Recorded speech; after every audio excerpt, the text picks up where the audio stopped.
If you catch this fish, do not release it. Do not freeze it alive. You need to terminate it immediately. Not relocate, not report. Terminate.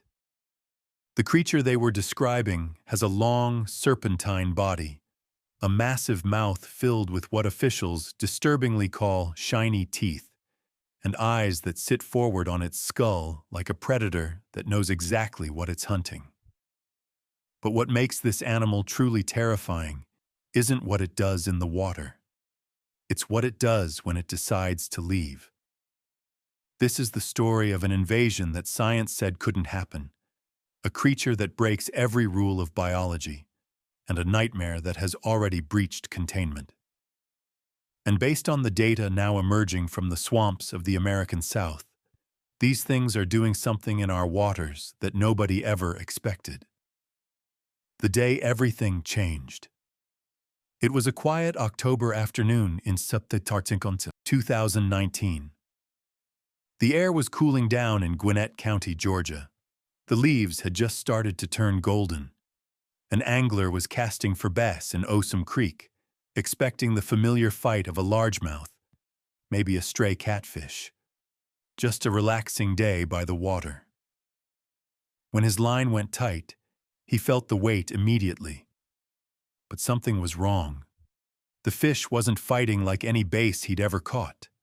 It was thrashing, twisting in a way that felt serpentine, almost like a muscle-bound eel was on the end of his line.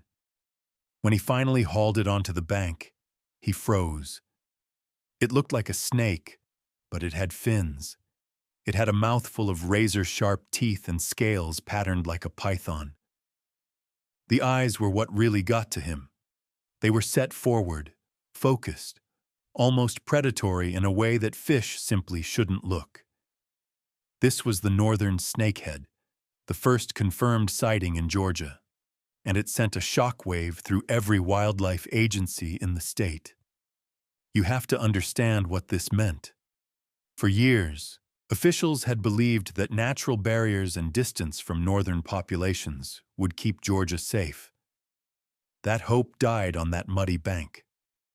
Because Osum Creek feeds directly into the Chattahoochee River. If you know anything about Georgia geography, you know the Chattahoochee is the lifeblood of the entire state. It runs through Atlanta and down to the Florida line. If these creatures established themselves there, they would have a direct highway to the Gulf of Mexico. But what made this discovery even more disturbing was a detail that emerged in the weeks that followed. This wasn't just about one invasive fish swimming where it shouldn't be. This was about a creature that doesn't play by the rules of nature. A creature that evolution spent millions of years perfecting into something that can survive almost anything we throw at it.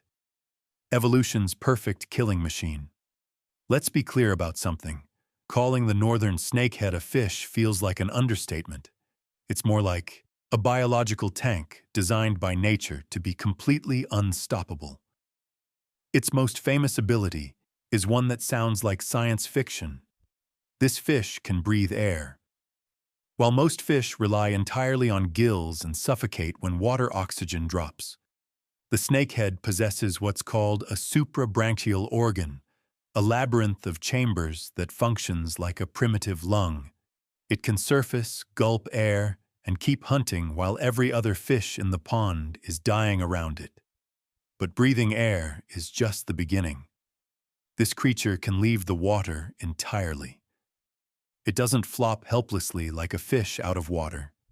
It uses its pectoral fins to row itself across dry land, covering up to 400 meters in a single day.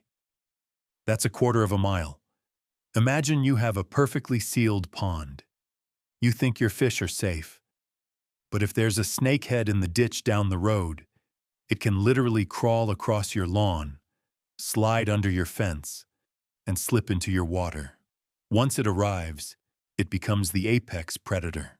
Rows of needle-like teeth that slash rather than bite.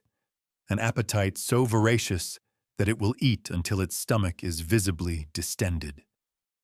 Crayfish, frogs, dragonflies, other fish, nothing is safe. A full-grown snakehead can reach 33 inches and weigh 20 pounds. That's a monster patrolling the shallows. But here's what makes eradication nearly impossible. Unlike most fish that spray thousands of eggs and swim away, snakeheads are fierce, dedicated parents. A single female can release up to 50,000 eggs per year. Both parents guard the nest aggressively, attacking anything that approaches. They fan the eggs constantly to keep them oxygenated. This level of care means their survival rate is exponentially higher than native species. You start with 2 snakeheads. Within a year, you have thousands, and they're tough. They can survive in water temperatures ranging from 32 to 85 degrees Fahrenheit.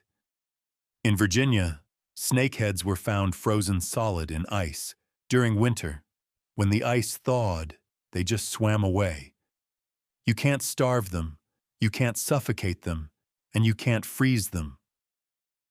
How do you fight an enemy that has a biological answer for every weapon you have? The mistake we're still paying. For the Georgia nightmare didn't emerge from nowhere. To understand what's happening now, we have to travel back to 2002, to a small pond in Crofton, Maryland. A man had ordered a pair of snakeheads from a market in New York to make soup for his sick sister. When she recovered before he could cook them, he made a decision that would echo through decades. Instead of disposing of them, he dumped them into a local pond. That single act of misguided kindness sparked a national panic. News helicopters circled the pond. Officials made the dramatic decision to poison the entire body of water with rotenone, killing everything inside. They found over 1,000 juvenile snakeheads and 6 adults. Everyone celebrated. Mission accomplished. But here's what the headlines missed. By the time they declared victory, the snakehead had already escaped into the Potomac River. And that's where the real disaster began. By 2018, estimates suggested there were over 10,000 snakeheads in that river system alone. They had become a permanent fixture. And from that stronghold, they started moving south. Virginia fell first, then the Carolinas, now Georgia. The federal ban on importing live snakeheads came too late. The black market continues to thrive. People buy them as exotic pets because baby snakeheads look cute and manageable. Then the fish grows into a glass-smashing predator that eats everything in the tank, and the panicked owner drives to the nearest lake and sets it free when the sky opens. But human carelessness is only half the equation. Nature itself has become the snakehead's greatest ally. Georgia is hurricane country. When massive storms dump feet of rain in hours, rivers swell, dams overflow, and isolated ponds merge into one giant connected waterway. The snakehead, trapped in a retention pond, suddenly has a direct current leading to the main river. It's a jailbreak on a biblical scale.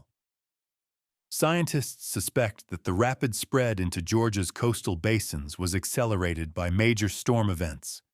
Hurricane Michael in 2018 created historic water levels. The timing aligns perfectly. Storms hit, waters mix, and 2 years later, reports start flooding in from areas that were supposedly safe. And it's not just the adults swimming to new territory. Snakehead eggs are buoyant. They float on the surface, carried for miles by floodwaters, sweeping over embankments into pristine waters. You can't build a fence against a hurricane. You can't stop a flood. When the waters recede, native fish get trapped in shrinking puddles and suffocate. The snakehead sits in those same puddles, breathing air, eating the dying natives like it's an all-you-can-eat buffet served by the storm. When the puddle finally dries, it simply crawls to the next one. The theory no one wants to discuss. Now we enter territory that sounds almost too disturbing to be real. but the reports are multiplying.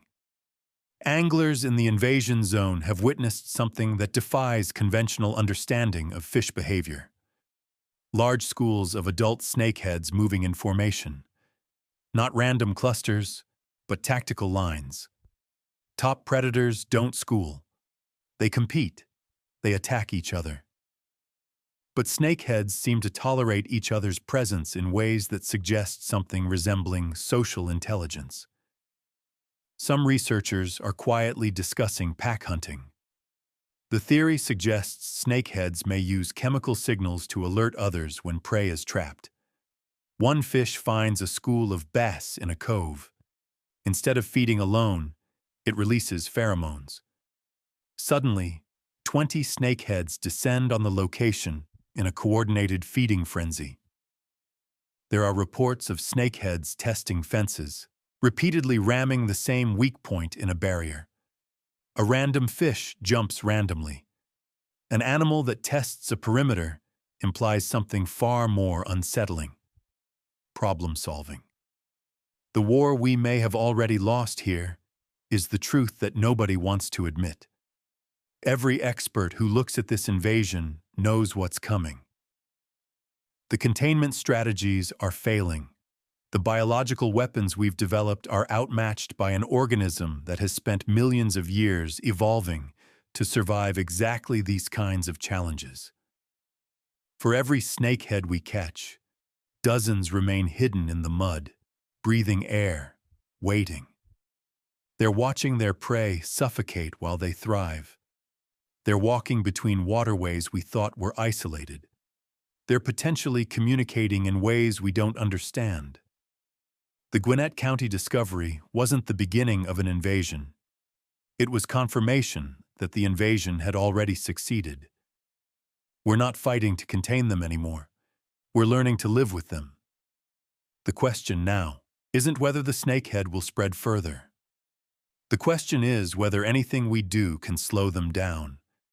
And in the murky waters of the American South, that answer becomes more uncertain every single day.